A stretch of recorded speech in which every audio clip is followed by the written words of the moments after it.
That's important, culturally, risk is rewarded. I remember when I started working at Google, if I went and, people were discussing ideas, the other people who heard the ideas try to build on those ideas. They encourage you.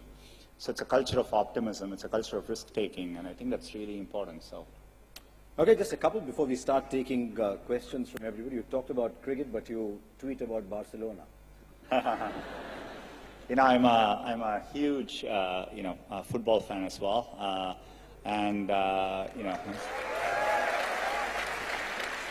I remember when I was young, waking up and driving my mom crazy because I would wake up in the middle of the night to watch World Cup soccer at that time and to watch the Brazilian team in those days, in the 80s. And, I continue to, cricket and soccer are two sports I follow. I follow actually football more now because it's easier to follow it there. And I'm a very big Barcelona and a Messi fan. All you guys who wanted to talk about Cristiano Ronaldo, don't. I don't know whether you saw the recent El Clasico in which Barcelona won 4-0.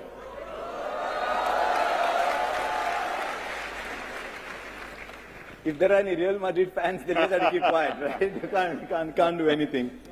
So Test cricket or T20, Sunder? Because he grew up in Madras, not in Chennai. Yeah, there you go. And Madras is as Test cricket as you can get. I was telling Harsha just before we walked in, I was fortunate enough to go and see most of you may not remember, but in the 80s, in 1986, we had it was a second tie test, I think, between India and Australia. And I was in the stadium then, and somebody had given me tickets because they thought the match was going to be a draw. But I always thought Test cricket was amazing. I had the time to watch it then too. But I followed the transition to one days very, very well. T20s I catch it, but it was something I didn't grow up with. So I don't enjoy it as much as I do one day or Test cricket. But it's exciting too. Since you're here, I'm reproducing a line somebody told me. They said, in the Google era, Test cricket is threatened. In the Google era. Where everything is at your fingertips, everything is moving so fast. Yeah. But some things stand the test of time. So yes, hopefully they do. I'm a big Test cricket fan anyway. Yeah. Okay, one last question before I throw open the questions for you. What next for Google? And I know I'm going to come back at the end to ask you that question separately too. But there's glass, there's cardboard, there's cars. Can Google make 150 kilometers an hour bowlers? If we could do that, I would just, secretly use it to just make myself the fastest bowler in the world. I think there are many things we are working on. Things which I'm excited by are, most of what we do today in computer science is, by engineers coding, and these are hand-coded systems. Over time, what we call as machine learning, or an extension of that, artificial intelligence, we'll be able to, in a learned way, build systems which automatically learn and do things. And that is, we already do it today. So, for example, when you talk about self-driving cars, the way the cars recognize that it's a stop sign or a pedestrian, these are machine learning. These are what we call as deep neural nets, and they automatically learn what they are doing. So these are incredibly powerful things to come in the future, and so I think we're barely scratching the surface, and things like that will apply to healthcare, many, many fields. And so, there's a lot left to do. One day, the self-driving cars will learn how to drive in Delhi. that one is pretty hard, yeah. Okay, excellent. We've got questions from you, and it's incredible how many of you wrote in and asked questions. He's wearing a Google shirt as well. Okay. Okay. Question comes from Chandra Nair. Chandra? There you are. From Kulachi Hansraj Model School. Have I got the pronunciation right? Yes, sir. Excellent. Chandra, your question. My question is, what would you have been if not the CEO of Google? Wow, I would have taken, I'm not that picky, football or cricket, I would have been okay with either.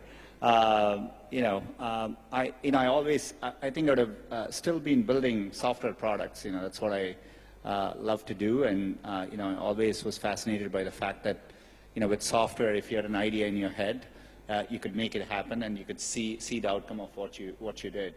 And I love building products at the end of the day, and it's what I would have liked to do. It's the old thing, isn't it? When remember my father telling me when we were growing up, become whatever you want, but just try and become the best at it. So if you want to build products, just try and become the best at it, don't you? Okay, I think we're going left to Soumya Joshi from SRCC.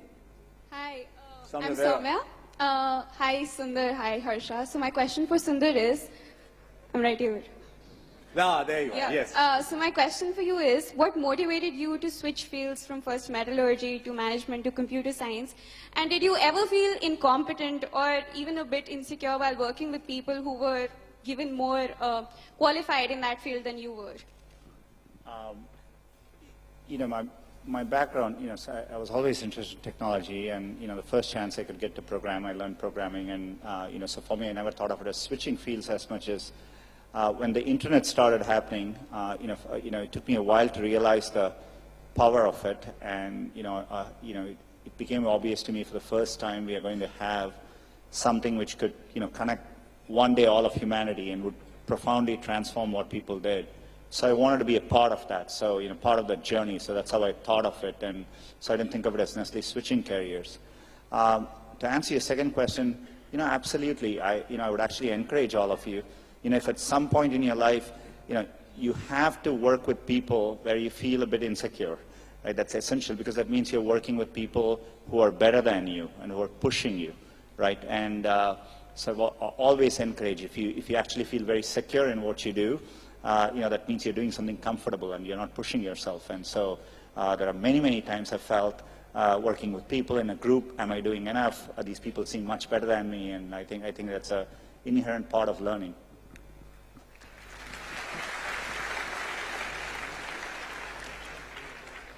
Chief, there's one thing you want to take away from this hour you're getting with Sunder, may it be that. Let yourself be insecure from time to time. It's a lovely thing. The moment you start to get secure, and I can tell you we all, because we've seen a little bit more life, the moment you get secure, you're actually moving backwards. Okay, we've got a video question, and it's coming from IIT Kharagpur. So can we get the video question, please? Mr. Pichai, greetings from IIT Kharagpur. My name is Dekhein. My question is, recently startups from IITs have been on the rise, and they're set to transform India into the Silicon Valley of the East.